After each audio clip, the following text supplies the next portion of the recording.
Mais d'abord, c'est l'heure des télescopages de Bruno Donnet. Bonjour Bruno. Bonjour Philippe. Content de vous retrouver. Pareil. Tous les jours, Bruno, vous observez ici la mécanique médiatique. Et ce matin, c'est la disparition de l'écrivain Philippe Solers qui a suscité votre curiosité à l'égard de ce qui est finalement le média le plus ancien, le livre. Oui, Philippe Solers est mort avant-hier à l'âge de 86 ans. Il était un immense romancier et une figure médiatique très connue du grand public qu'il avait découvert au début des années 80 sur le plateau de Bernard Pivot. Alors, comme toujours, lorsqu'un célèbre écrivain casse sa pipe, les médias cèdent à deux réflexes quasi pavloviens. Un, ils font réagir ses proches. Et deux, ils se mettent en quête d'une archive qui résume la personnalité du fameux disparu. Avant-hier donc, nos confrères de France Info ont fouillé dans leur mémoire et ils ont exhumé un petit morceau d'une interview épatante.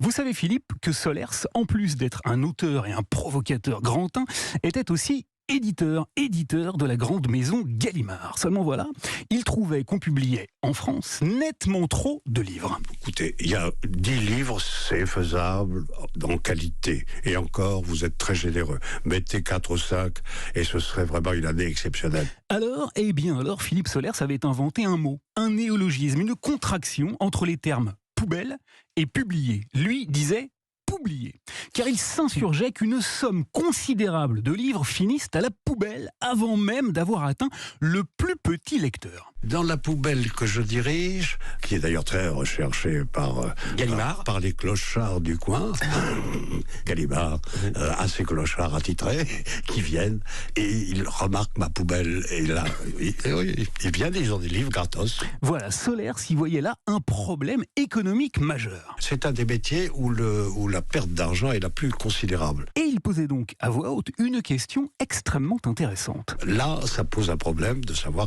quel est l'intérêt de faire ça. Quel est l'intérêt de faire ça ? Du coup, Philippe, plus qu'aux lettres, cette petite archive m'a donné envie de m'intéresser aux chiffres, car j'ai voulu savoir si Solers disait vrai et comment un tel fonctionnement était économiquement viable. Et alors donc, qu'avez-vous découvert Bruno au terme de votre enquête chiffrée ? Eh bien, j'ai découvert, Philippe, des proportions auxquelles je ne m'attendais pas. D'abord, Solers disait effectivement la vérité, puisque dans notre pays, tenez-vous bien, un livre sur 4 termine sa vie au pilon, sans même avoir quitté la maison d'édition. Oui, vous m'avez bien entendu, un livre sur 4 est écrasé, broyé, sans même être passé par la case librairie. Ça représente 140 millions d'exemplaires par an. Pourquoi ? Eh bien, tout simplement parce que nous éditons en France un volume de bouquins absolument colossal. En 2018, par exemple, 82 300 ouvrages différents ont été publiés.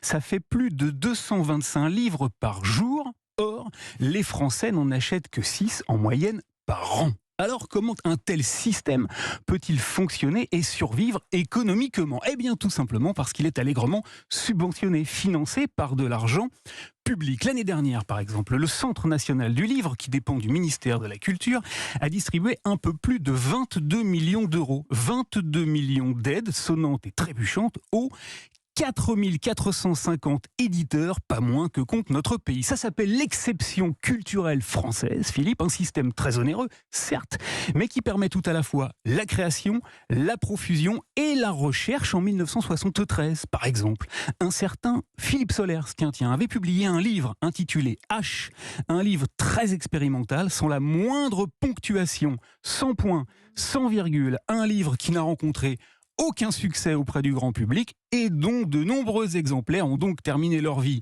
à la poubelle. Eh oui, eux aussi ont été publiés, c'est-à-dire publiés et instantanément poubellisés.